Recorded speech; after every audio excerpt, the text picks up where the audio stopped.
ሰበር ዜና በደቡብ እስያ በደረሰ የጎርፍ መጥለቅለቅና የመሬት መንሸራተት ከ600 በላይ ሰዎች ሞቱ። ይህንን በዜናችን የምንመለከተው ጉዳይ ይሆናል። በሌላኛው ሰበር መረጃችን የዩክሬንና ሩሲያ ግጭት በተካረረበት ወቅት ኪየቭ በጥቁር ባህር ላይ 2 ነዳጅ ጫኝ መርከቦችን አጠቃች። ሰላም ጤና ይስጥልኝ የቻናሌ ቤተሰቦች፣ እነዚህን ቀደም ሲል ያስደመጥኳችሁን 2 ሰበር መረጃዎች ዝርዝራቸውን የማስደምጣችሁ ይሆናል። እስከ መጨረሻው አብራችሁን ቆዩ።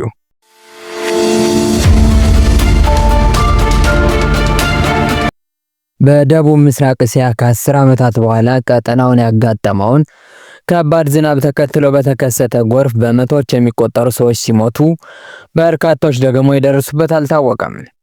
በሞቃታማ አውሎ ንፋስ እየተባባሰ የመጣው ዝናብ በዓመታት ውስጥ ከታዩት የጎርፍ አደጋዎች መካከል ከፍተኛውን አስከትሏል። በዚህ የተነሳ በኢንዶኔዥያ፣ በማሌዥያ እና ታይላንድ በሚሊዮኖች የሚቆጠሩ ሰዎች ተጎድተዋል። በኢንዶኔዥያ ሱማትራ ደሴት የሞቱት ሰዎች ቁጥር ከ300 በላይ የተሻገረ ሲሆን በርካቶች አሁንም ያሉት እንደማይታወቅ ተገልጿል።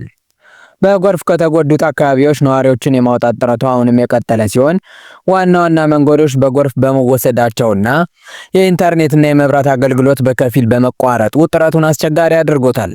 እስከ ቅዳሜ ድረስ ብቻ በታይላንድ 160 ሰዎች፣ በማሌዥያ እንዲሁ በርካታ ሰዎች መሞታቸው ተዘግቧል።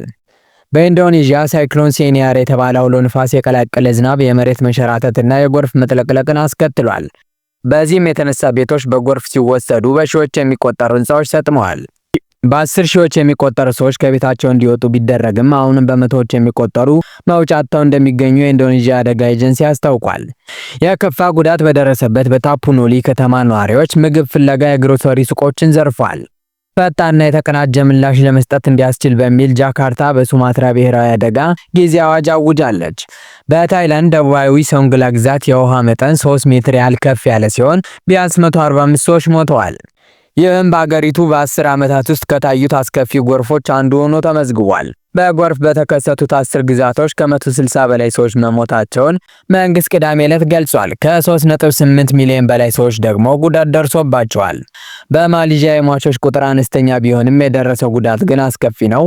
በሌላ የእስያ ክፍል በስሪላንካ በሳይክሎን ዲትዋ ተጠቅታ ከ130 በላይ ሰዎች መሞታቸውና 170 ደግሞ ያሉበት አለመታወቁን የአገሪቱ ባለስልጣናት ተናግረዋል። ስሪላንካ ከቅርብ ዓመታት ወዲህ ካጋጠሟት አስከፊ አየር ንብረት አደጋዎች አንዱን የተጋፈጠች ሲሆን መንግስት የአስቸኳይ ጊዜ አዋጅ አውጇል። ከ15000 በላይ ቤቶች መውደማቸውና 78000 የሚያህሉ ሰዎች ወደ ጊዜያዊ መጠለያ እንዲገቡ መደረጋቸውን ባለስልጣናቱ ተናግረዋል። ከሀገሪቱ 1/3 የመብራትና የውሃ አቅርቦት አልባ እንደሆነም ጨምሮ አስታውቀዋል። የዩክሬን የባህር ኃይል ሰው አልባ አውሮፕላኖች ጥቁር ባህርን አቋርጠው ይጓዙ የነበሩ 2 የነዳጅ ዘይት ጫኝ መርከቦችን መምታቱን የዩክሬን ባለስልጣናት ገለጹ። ሰው አልባ አውሮፕላኖቹ ወደ ነዳጅ ጫኝ መርከቦቹ ከገቡ በኋላ በመፈንዳት በእሳት እንዲያያዝ አድርገዋል። ኢላማ የተደረገባቸው ነዳጅ ጫኝ መርከቦች በቱርክ ባለስልጣናት ካይሮስ እና ቪራት ተብለው የተሰየሙ ሲሆን ሁለቱም ወደ ጋምቢያ የሚሄዱ ነበሩ። ሁለቱም የተመቱት አርብ ዕለት በቱርክ የባህር ጠረፍ ሲሆን ቪራቱ የተሰኘው መርከብ ቅዳሜ ዕለት በድጋሚ ተመቷል ተብሏል።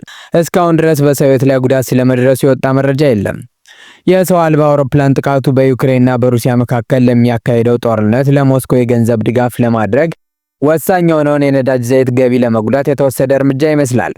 ሁለቱ መርከቦች እንደ አውሮፓውያን አቆጣጠር በ2022 ሩሲያ ዩክሬንን ሙሉ በሙሉ ከወረረች በኋላ ምዕራባውያን የጣሉበትን ማዕቀብ ለማለፍ እና በመቶዎች የሚቆጠሩ ነዳጅ ጫኝ መርከቦችን ለማሳለፍ የምትጠቀምባቸው ሻዶ ፍሊት የሚባሉት አካል መሆናቸውን ተናግረዋል።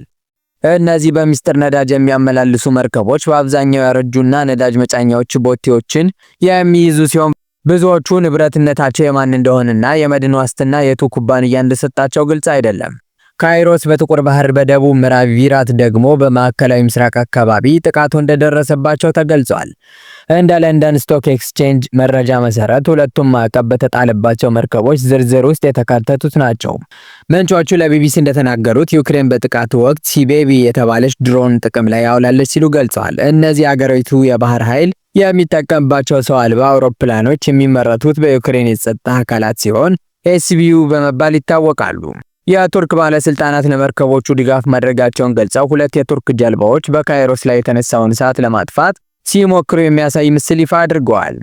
ጥቃቱ የሩሲያን ዘይት የጫኑ መርከቦች በጥቁር ባህር ላይ የሚያደርጉት ጉዞ ከምዕራባውያን ማዕቀብ ብቻ ሳይሆን የኪየቭም ቀጥተኛ ጥቃት ሊያስተናግዱ እንደሚችሉ ዩክሬን የሰጠችው ማስጠንቀቂያ ተደርጎ ተወስዷል።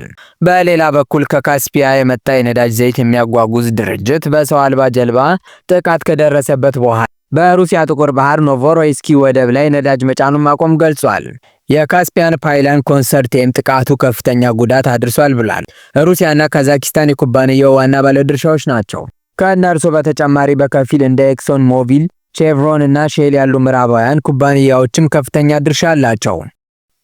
ይህ በእንዲህ እንዳለ የዩክሬን ፕሬዝዳንት ቭላዲሚር ዜሌንስኪ ቅዳሜ ዕለት ጦርነቱን ለማስቆም በሚደረገው ስምምነት ላይ የተጀመረውን ንግግር ለመቀጠል በከፍተኛ የጸጥታ ባለስልጣን ረስተም ኡሜሮቭ የሚመራ የልዑካን ቡድን ወደ አሜሪካ ጉዞ ጀምሯል። የቀድሞው ዋነኛ ተደራዳሪ አንድሬ ይርማክ አርብ ዕለት እየተደረገባቸው ያለውን የሙስና ምርመራ ተከትሎ ከኃላፊነታቸው መልቀቃቸውን ተከትሎ ኡሜሮቭ የዩክሬንን ልዑካን ቡድን ይመራሉ።